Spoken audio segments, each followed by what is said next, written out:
এটা বিশেষ বার্তা প্রতিটা বাংলা ভাষাভাষী মানুষ, বিশেষ করে পশ্চিম বাংলার মানুষের উদ্দেশ্য করে। আমরা নিশ্চয়ই জানি আগামীকাল 4 মে 2026 পশ্চিম বাংলার বিধানসভার ফল প্রকাশ হতে চলেছে। কে জিতবে কে হারবে সবটাই মানুষ যার পক্ষে বেশি রায় দেবে সে জিতবে।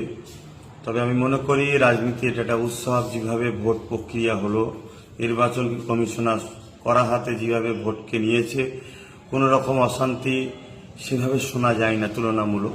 কিন্তু কয়েকদিন ধরে যেখানে স্ট্রং রুম আছে সেখানে যেভাবে ক্যামেরা অনেক সময় বন্ধ থাকছে থাকছে, এটা একটা প্রশ্ন চিহ্ন যেমন রয়ে যাচ্ছে। পাশাপাশি আগামীকাল রেজাল্ট যেদিকেই যাক, আমরা মনে করি আমরা সবাই বাঙালি, আমরা পশ্চিমবাংলার মানুষ। দেশ মানুষকে অধিকার দিয়েছে, তুমি তোমার পছন্দের ক্যান্ডিডেট এবং পছন্দের দলকে তুমি পছন্দ করবে, সাপোর্ট করে ভোট দেবে। এটা ভারতবর্ষের একটা সৌন্দর্য। এই সৌন্দর্যতে যে যাকে পছন্দ হয়েছে ভোট দিয়েছে, এটাকে নিয়ে যেন কোনো রকম হিংসা আনা হয়। বিশেষ করে আইএসএফ এর পক্ষ থেকে যারা দাঁড়িয়েছেন তাদেরকে উদ্দেশ্য করে বলবো, আমি আশা রাখি এবং মহান স্রষ্টার কাছে দোয়া রাখি আপনারা খুব ভালো রেজাল্ট করবেন, শেষ পর্যন্ত টিকে থাকবেন।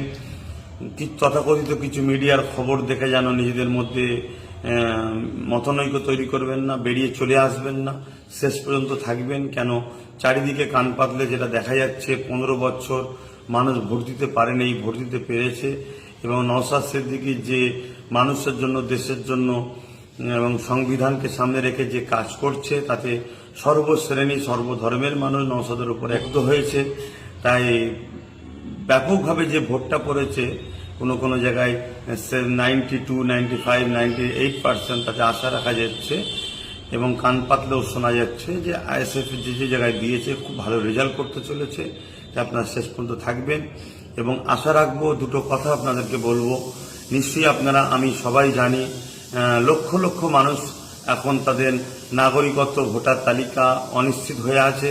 অতএব সেই জায়গায় জয়ের পরে আইএসএফ এর যারা করছেন, বিশেষ করে তাদের উদ্দেশ্য করে বলছি, সেরকম আনন্দ ফুর্তির মধ্যে আপনারা জড়াবেন না। বিজয় মিছিলের নামে ডিজে বাজানো এবং এমন কোনো কাজ করবেন না যাতে আমাদের ভুলে গেলে চলবে না যে আমাদের লক্ষ লক্ষ ভাই বোন, তাদের নাম এখনো কিন্তু অনিশ্চিত হয়ে আছে, ভোটার তালিকা থেকে বাদ পড়ে আছে। যতক্ষণ না তাদের ভোটার তালিকাতে আমরা আন্দোলন করে, লড়াই করে, আইনি সহযোগিতা নিয়ে তাদেরকে ভোটার তালিকায় নাম নিয়ে আসতে পারছি, ততক্ষণ আমাদের এই কাজ কিন্তু এখনো মাথার উপরে রয়েছে জিম্মা হিসাবে। বাকি আরো তো কাজ রয়েছে, এটা একটা বড় জিম্মা কিন্তু আমাদের মাথায় উপরে আছে, এটা দায়িত্ব আমাদের। পাশাপাশি এটাও বলবো, জয় আপনাদেরকে দিক মহান স্রষ্টা।